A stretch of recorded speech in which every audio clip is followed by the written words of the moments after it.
Entrevista do dia. O câncer da mama é o tipo de câncer que mais acomete as mulheres em todo o mundo, sendo 1,38 milhões de novos casos e 458 mil mortes pela doença por ano.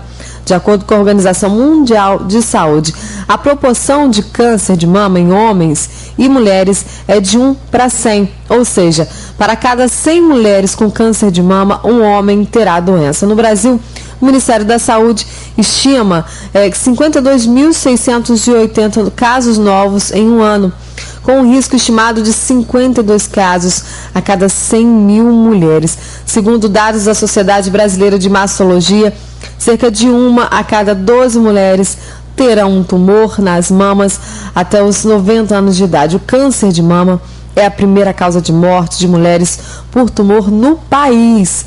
Entre os óbitos por doenças em geral no sexo feminino, perde apenas para os problemas cardiovasculares, como infarto e acidente vascular cerebral.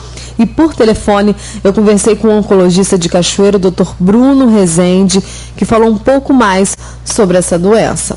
Bom, Andressa, bom dia, é um prazer muito grande estar aqui com vocês e falar um pouquinho para todos os ouvintes da 90.5 FM sobre câncer, uma patologia que aflige tanto aos pacientes e aos familiares.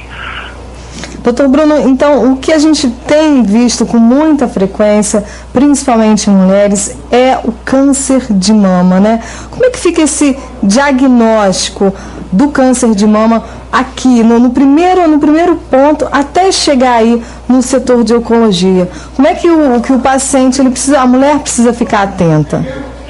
Na verdade, isso é uma coisa que é pega na base, né, Andressa? O câncer de mama é uma patologia que, graças a Deus, existe o rastreio. E no rastreio nós fazemos o diagnóstico. Tá? O rastreio é feito de algumas formas. A primeira forma, a própria paciente pode ajudar com o autoexame da mama. A paciente tem que conhecer a sua mama, tem que conhecer o seu corpo, para saber o que é diferente nele.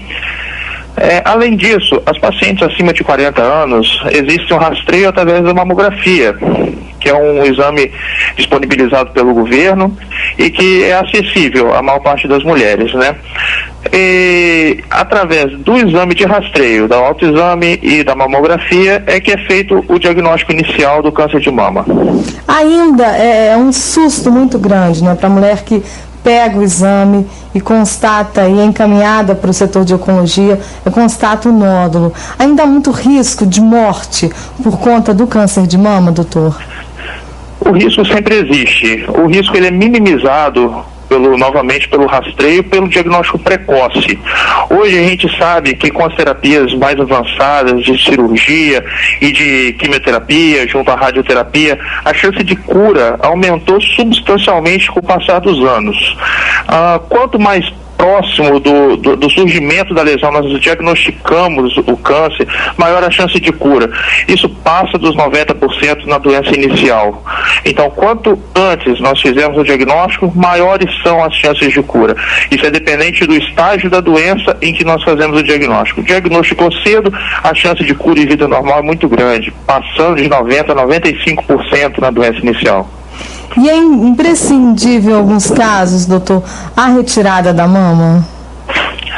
Isso é uma coisa que foi evoluindo com o tempo. A sua pergunta é muito boa, porque quando a gente fala em câncer de mama, a gente fala não só da doença em si, mas a gente fala do toque, a feminilidade da mulher.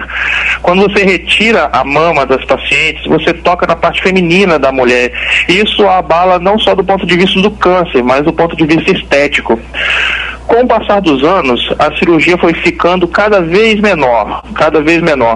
No surgimento da cirurgia, da mastectomia, pelo Dr. Halsted, era tirado toda a mama, toda a musculatura do peitoral e era bastante mutilante a cirurgia. Hoje em dia, as cirurgias são pequenas, estéticas, anatômicas, e a mulher consegue, quando em estágio inicial, novamente, ter uma cirurgia bastante conservadora da mama. E posterior a isso, a radioterapia, a quimioterapia, ou anterior a isso, dependendo do estadiamento. Mas a gente consegue ter um resultado estético também muito importante. Isso depois da evolução da cirurgia e das terapias que a gente chama de adjuvantes, que são as terapias feitas após a cirurgia. Então, esse tratamento tem uma sequência, né? Como o senhor falou, a radioterapia e a quimioterapia sempre elas vão ter que acontecer aí por um tratamento total da paciente diagnosticada com câncer de mama? Não, na verdade nem sempre. Isso depende muito do momento em que é pego e das características de cada tumor. Eu costumo dizer que cada paciente merece um tratamento individual, porque a doença é diferente em cada um. Então não se compara uma paciente com a outra diretamente, não necessariamente. Um tumor inicial, quando a cirurgia é feita retirando todo o tumor e toda a mama, eventualmente a cirurgia pode por si só resolver o problema e não ser preciso de fazer a radioterapia ou mesmo a quimioterapia. Mas se a cirurgia é feita de forma parcial, geralmente é feito sim a radioterapia para diminuir a chance da doença voltar no lugar. Isso é o que os estudos mais atuais mostram, e com follow-up, com longo segmento para chegar a esse desfecho. E o tratamento tem sempre que vir acompanhado com a medicação. A medicação, ela se estende em todas essas etapas, inclusive pós, vamos dizer assim, um diagnóstico de cura? Na maior parte das vezes sim. É o que a gente chama de hormonoterapia. Isso são casos selecionados de pacientes que, dentro dessa gama de tumores diferentes que existem, uma boa parte deles tem benefício de fazer esse hormônio por maior tempo, em torno de 5 anos. Mas isso varia de caso a caso. Algumas pacientes se beneficiam disso, outras não. Então, a conduta é particularizada. E aí tem uma idade, doutora, a gente falou recentemente dessa oferta da mamografia e falam em 40 anos, mas o Ministério da Saúde, ele tem uma nova normativa da mamografia unilateral. A mamografia seria aí realmente divisor para que o diagnóstico seja feito com essa excelência? Olha, esse é um tema bastante polêmico, né? Eu posso afirmar para você que, sem dúvida, isso, quando bate no ouvido médico, isso é um absurdo, porque o câncer de mama, quando você fala de diagnóstico precoce, diagnóstico através da mamografia, então eu não consigo ver esse nódulo na mama. Eu vou ver esse nódulo, em boa parte das vezes, pela mamografia. Como é que eu vou selecionar uma das duas mamas para fazer a mamografia? Então, com esse fato, eu certamente vou subdiagnosticar uma boa parte das mulheres e eu vou ter mais pacientes, provavelmente em estágio avançado. Então, isso é um tema que certamente será muito debatido ainda para uma conduta final, mas a princípio é uma coisa que não tem embasamento e a gente espera que isso seja revertido. Quando a gente fala assim de mulheres que têm assim, uma probabilidade maior de ter essa doença, a gente pode dizer que é genético, a gente pode dizer que é o hábito da mulher. Já tem um estudo, doutor, que a gente pode pontuar aí um alvo? Existem sim, existem casos que há uma probabilidade aumentada familiar. Essas pacientes devem ser estudadas, viu? Mas isso daí são casos bastante selecionados, pacientes que têm familiares de primeiro grau com câncer, pacientes jovens que têm câncer, que têm um número grande de câncer na família. Isso deve ser estudado caso a caso, mas existe sim o fator genético, principalmente ligado a alguns genes, como BRCA1, BRCA2, que aumentam bastante a chance de câncer, mas isso numa população bastante selecionada, não são para todas as pacientes.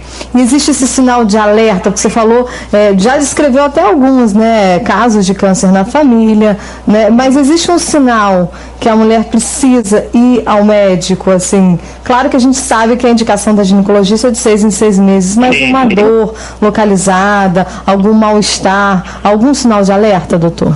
Olha, eu sugiro para quem nos ouve que façam os exames de prevenção. A própria paciente, quando desenvolve o câncer, é feito na consulta inicial pelo radio-oncologista ou pelo oncologista clínico, ou mesmo pelo clínico que atende inicialmente. Esse rastreio familiar grosseiro, ele vai te perguntar se a sua mãe teve câncer, se a sua tia teve câncer, se a sua irmã teve câncer. Dentro dessas perguntas e desse entendimento familiar, o médico vai selecionar o grupo de pacientes que devem ser estudadas. Então, eu não entenderia isso como um alarme para a população em geral. Dentro das pacientes que têm câncer, o médico vai ter que identificar as famílias que têm maior chance disso acontecer e o próprio médico vai sugerir esse rastreio. E a mulher que já foi diagnosticada, já está em tratamento e caminha assim para cura, né? Porque, como o senhor falou, Sim. muitos casos não chega realmente ao óbito, consegue realmente a cura da doença. Existe uma probabilidade de ter outro tipo de câncer? Algumas vezes sim. Na verdade, a paciente que tem um câncer inicial, ela geralmente tem uma chance aumentada quando comparado à população em geral de ter câncer, pelo simples fato dela já ter tido um. Essas pacientes ficam em um controle rigoroso durante alguns anos. Isso varia um pouco de paciente para paciente, mas a paciente costuma ser uma parceira do médico pelo resto da vida, uma boa parte das vezes. A gente, com os exames de rotina, acaba identificando, caso isso aconteça, com essas pacientes já diagnosticadas. Então é importante, em todos esses estágios, doutor, o apoio da família, porque para a mulher que segue uma rotina de trabalho, de família, ter uma doença assim é um grande desafio. Sem dúvida, eu costumo dizer que o câncer não é uma doença da pessoa, uma doença que aflige, sem dúvida, toda a sua família e todos os seus amigos, todas as pessoas que estão à sua volta. E é muito importante que a família esteja ao lado dessa paciente, porque, principalmente no câncer de mama, como eu disse anteriormente, não é um câncer que atinge simplesmente a mama, atinge uma parte do corpo da mulher que é muito importante, que mexe com o seu íntimo. E essas pacientes devem ser entendidas e devem ser consideradas pela família e por todos aqueles que cercam. Então é importante essa preocupação. O Dr. Bruno Rezende, do Hospital Evangélico, oncologista. Dr. Bruno, eu queria te agradecer essa participação. Eu acho que o que fica dessa entrevista é a prevenção, A gente, hoje o Evangélico atende todo o sul do estado, é para aí que vão as mulheres aqui de Guaçuí, de Divino de São Lourenço, de Bitirama. Então, aí que é o Porto Seguro realmente para solucionar esse tipo de problema. A prevenção, então, é o melhor caminho. Sem dúvida. E só lembrando a você, aqui no Hospital Evangélico hoje nós temos a nossa equipe vem aumentando e a nossa tecnologia, o nosso nível de tratamento vem aumentando bastante. Aqui na radioterapia, que é onde eu me especializei e trabalho hoje, nós temos uma máquina nova, um Synergy, que é uma máquina que nos permite aumento em tecnologia e maior qualidade no tratamento de câncer. Hoje em dia nós temos, sem dúvida, um serviço que é referência no estado do Espírito Santo e que não perde nada para os grandes serviços do Rio e São Paulo. Os pacientes do sul do estado do Espírito Santo estão sendo tratados com nível de excelência ótimo quando comparado aos grandes centros do Brasil. Tá ok, doutor Bruno, eu queria te agradecer essa participação aqui no Jornal Sul Capixaba, da 90.5. Com certeza vai ser um canal aí aberto para a gente bater um papo, sempre tirar dúvidas sobre, infelizmente, essas doenças, esses cânceres estão crescendo cada dia mais aqui na nossa região. Sem dúvida, nós vamos estar sempre à disposição.